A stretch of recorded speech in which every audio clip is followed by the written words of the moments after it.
Well, if you thought that Nick Surely you can't be serious. I am serious. And don't call me Shirley. was going to be the only one that the left was have to deal with in 26 regarding fraud, you would be severely mistaken. Fuck. Independent journals are popping up across the country like weeds, showing how sausage is made, You fucking asshole! and taking the trash out. Sheer fucking hubris. I'm Jazz Berganzo, and this, and you red states, Don't say it. are no exception. Come on, man. They're coming for you too. I am the captain now. But it's what's next.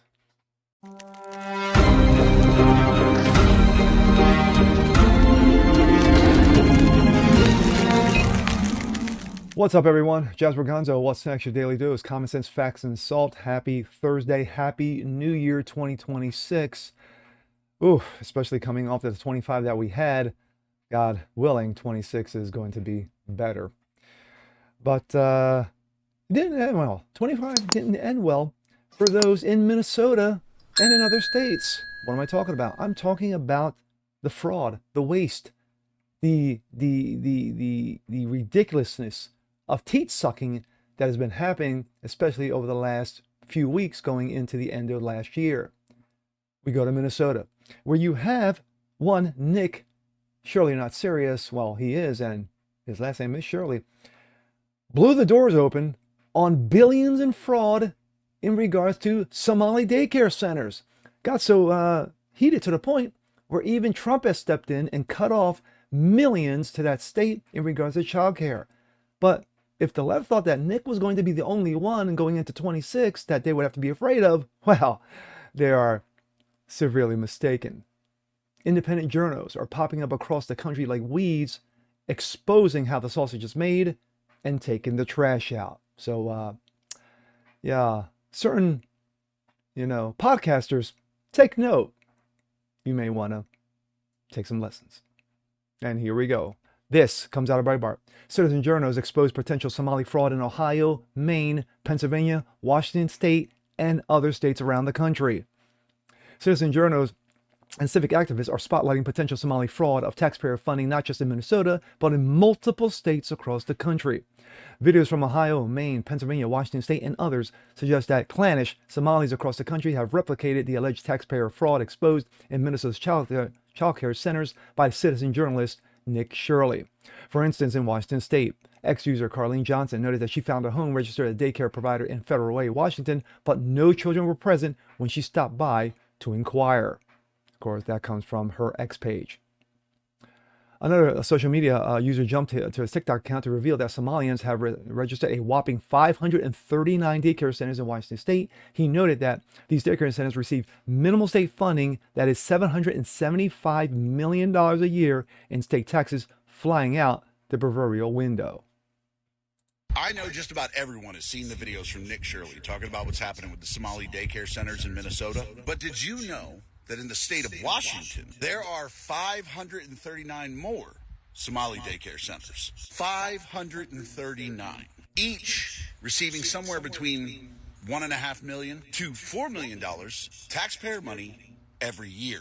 Now, what do you think is going to happen when Nick catches a plane out to Washington? Do you think he's going to find that these Somali daycare centers actually have children there? Or do you think like me, and you think he's going to find more of the same that he found in Minnesota? But I just want y'all to think about that for a second, because when we think about government spending, we're like 1.4 million, 1.5 million, 4 million. That's not that much money. First of all, yes, it is, especially since we're talking about state taxpayer funds. But I want you to think about that number for a second. 539.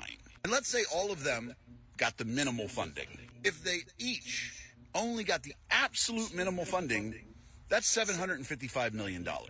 What's more likely is it's over $1 billion.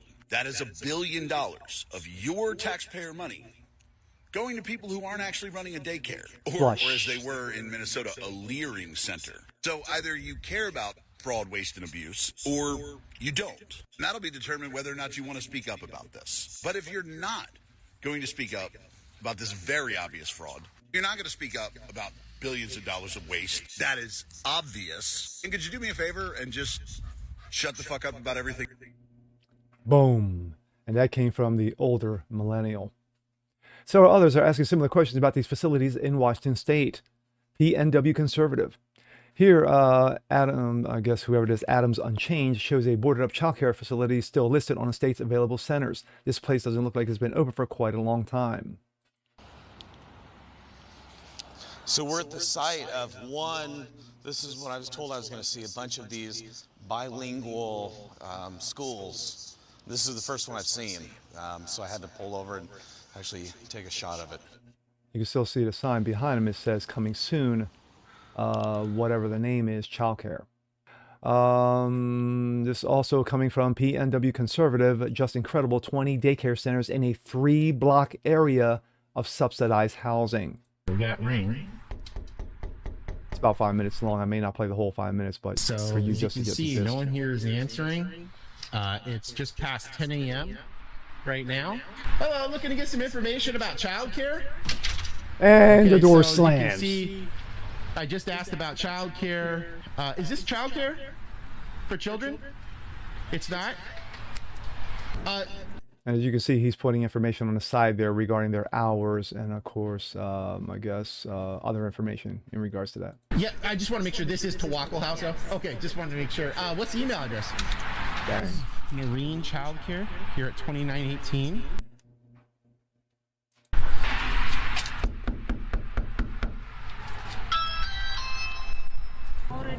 Okay, how come I can't receive childcare here? Okay, face covering required. Do you think that each and every one of these, places that are being exposed by these citizen journos are, have already gotten the heads up, especially after Nick Shirley, dropped the nuke on Minnesota? Maybe. Cam Higbee, $800,000 for fake daycare. All right, we are at Halauli Safia Child Care Center in Kent, Washington. They have received... Now, for those of you unfamiliar with Cam Higbee, of course, he has been doing the rounds regarding college tours shortly after Charlie Kirk's assassination. $863,000 since 2023. I don't see any signs right off the bat that it's a child care facility. There's no car seats, there's no children's toys, nothing like that. So we're gonna go in and we're gonna check it out.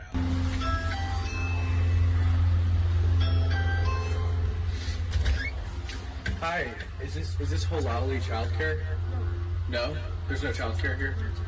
Okay, God, thank you so much. Have a good one. There's no childcare. Of course All right, not. guys, we're just at Halauli, what's allegedly Halauli Child Care Center in Kent, Washington, which is right behind me right here. Avery Hoffman.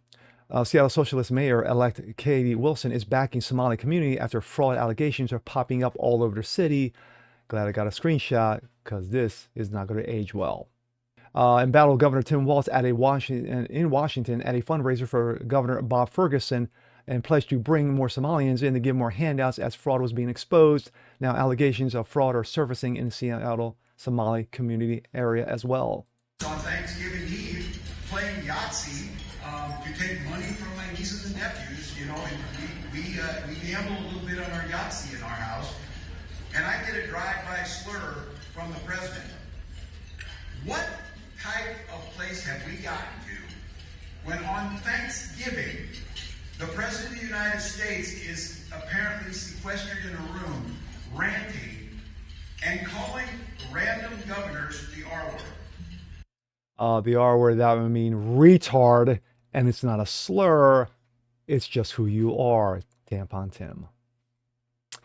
My thoughts. Video's a little bit long, I may just cut it down a bit, but pretty much you guys get the gist in regards to what's been going on. So it's not just Washington State, it's Pennsylvania, it's Ohio, it's, of course, Minnesota, and other states. And as I said in my intro, you red states better be careful as well, because it may not just be Nick Shirley, it may be others, or even those homegrown in your own states who are going to be investigating and coming after you as well, because as we can tell, clearly see that local media doesn't give a... But what are we seeing lately, especially on X? We've seen, CNN and CBS and other, legacy journos. All of a sudden, they're popping up saying, hey, you know what? Local media has been doing fraud, cases on fraud for years. Yeah, You may have done little, 30-second clips, maybe a couple minutes, maybe interviewed a person or two. But you guys have not gone the lengths that Nick Shirley has done. You guys have not gone the lengths that Charlie Kirk, God rest his soul, has done. You have not gone the lengths like others, like, older millennial and other conservatives, journos, have done. So what have you guys been doing? Sitting on your thumb, with your thumbs up your ass? Pretty much. Because when you got guys who just do YouTube videos, expose the trash, expose how the sausage is made, and yet you guys are criticizing them, hating on them, to the point where even Nick Shirley came out on Patrick Bet-David's podcast and said, I've already been threatened with those trying to end my life for me calling out the truth. Yeah, because that's all the left cares about is tolerance and, and peace, right? Wrong. And with that being said, I'm Jazz Berganzo. This is what's next. God watch these people. Lord watch over them. People protect them. These people need to be protected at all costs, because this is what journalism in 2026 and forward is going to be about. It's not going to be about CBS and ABC and all that other nonsense. It's going to be about these independent journos, those of us who do channels like I do and others, exposing the truth. And spread the word. Hope you guys like the show. Leave some comments, and we'll catch you next time. Peace.